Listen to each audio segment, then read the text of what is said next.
এক মহিলা সে দোকানদারকে বলছে আমি সিম কিনতে চাই, সিম দেন তো। সিম কয় কেজি নেবেন? 1 কেজি, কিন্তু বিসি ছাড়া দেবেন। দোকানদার বলছে বিসি ছাড়া সিম কিনবেন? বিসি ছাড়া স্বামী দিলে নেবেন? না,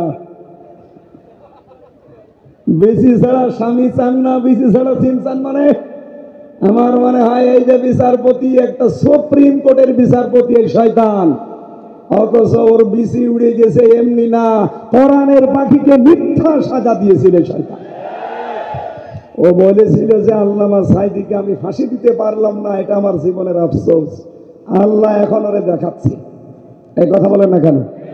সুতরাং বাংলাদেশে আর কেউ যেন বিশৃঙ্খলা তৈরি করতে না পারে।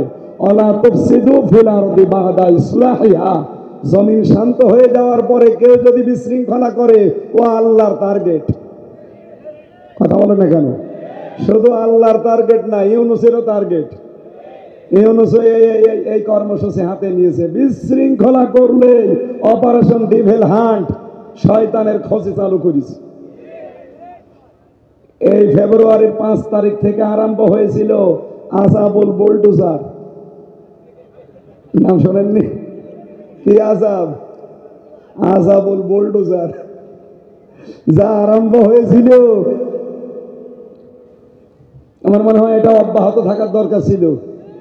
এই কথা বলছে না কেন? মাথাটা আযাবুল বুলডোজার হয়েছে সামনে, এখন আবার কোন আযাব আসবে আপনি টের পাচ্ছেন না। এই জন্য সাবধান হন। কোন বিশৃঙ্খলা কারো উস্কানিতে পা দিয়ে যদি তৈরি করেন, এমন পেছনে লাল হবে না, বাদরের পেছনের মতো হয়ে যাবে। ইসলামী দলগুলো এখন এক হওয়ার সিদ্ধান্ত নিয়েছে অলরেডি।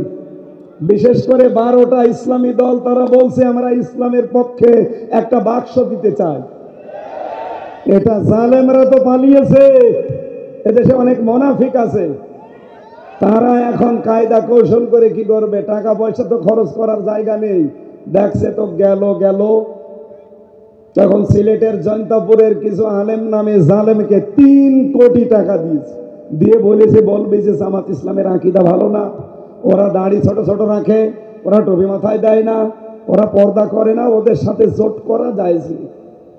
পুলিশ ধরেছে ওই কয়েকজনের একজনকে, এমন পিটানো পিটিয়েছে, বলছে আমারে পিটাবেন না, আমি সব বলে দিচ্ছি। বল, 3 কোটি টাকা দিয়েছিল আমাদের এই বাজনা বাজাতে, টাকাগুলো হালাল করা লাগবে না, এই কারণে আমরা আরম্ভ করেছিলাম। আপনারা আমাকে মারবেন না, আমি টাকাগুলো একটু হালাল করিনি। এভাবে অনেকে টাকা হালাল করার জন্য ফতোয়াবাজি করছেন। ভাই আপনি টাকা খাবেন খান, কিন্তু এক বেলা একটু বাজনা বাজাবেন, এরপরে বন্ধ হয়ে যাবে। ওই শয়তানদের টাকাগুলো আপনি নিয়ে নেন আগে। এই কথা বলেন না কেন? এই জন্য মুমিনের কর্মসূচি 3 নাম্বার এইটা, যে আমরা জিহাদের মাধ্যমে অন্যায় যেখানে, বিশৃঙ্খলা যেখানে, প্রতিবাদ সেখানে, এই কাজের মাধ্যমে আমরা আমাদের কর্মসূচি সফল করতে চাই।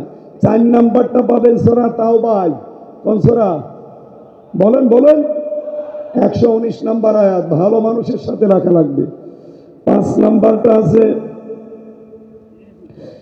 সূরা মায়েদার ভেতরে, সূরা কি? তাওবা না। 5 নাম্বারটা পাবেন সূরা হাদীদের ভেতরে 28 নাম্বার আয়াত, রাসূলের প্রতি ঈমান, তার মানে তার আদর্শ মানা লাগবে। 6 নাম্বারটা সূরা হাশরের 18 নাম্বার আয়াত, আগামী দিনের প্রস্তুতি তৈরি করা লাগবে। 7 নাম্বারটা, এভাবে আমার আল্লাহ পড়া কোরআনে আমাদের কর্মসূচিগুলো সাজিয়ে দিয়েছে। এরপরেও যদি আমরা এগুলো হাতে সামনে না নেই, এর এগেনস্টে আবার আমি কোরআনে পেয়েছি শয়তান 7টা কর্মসূচি হাতে নিয়েছে। আমাদের এই 7টা কর্মসূচি আমরা যদি হাতে নেই, শয়তান এগুলো ব্যর্থ করার জন্য কয়টা নিয়েছে? আমরা এখন আর কথা শেষ করতে পারছি না। সম্মানিত মা বোনেরা, আপনারা বহু এসেছেন, আমি দেখতে পাচ্ছি। হযরতে খাদিজাতুল কুবরা জীবনে কিন্তু ফরজ নামাজ পড়েননি, রোজা রাখেননি, হজ করেননি, যাকাত দেননি, এমনকি পর্দাও করেননি, অথচ আল্লাহ তার জন্য জান্নাতে ঘর বানিয়ে পাঠিয়ে দিয়েছেন। একটাই কারণ তার স্বামীর পেছনে সময় দিয়েছে, সম্পদ দিয়েছে, খেদমত করেছে।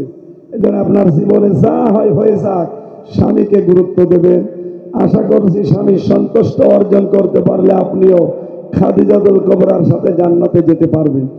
যেহেতু 45-এ ছাড়বে হেলিকপ্টার, 3 মিনিট আছে, আমি শেষ করে দিলাম। আল্লাহুম্মা আমিন। লা হাওলা ওয়ালা কুওয়াতা ইল্লা বিল্লাহিল আলিয়্যিল আযীম। আল্লাহ, আমার ভাঙ্গা ভাঙ্গা কণ্ঠ নিয়ে, অসুস্থ শরীর নিয়ে যতটুকুই কথা বলেছি তুমি মেনে চলার তৌফিক দাও। আগামীতে অনুষ্ঠানটা আরো বড় করে কবুল করে নাও। তোমার বান্দা বান্দিরা যেন ঋণী না থাকে।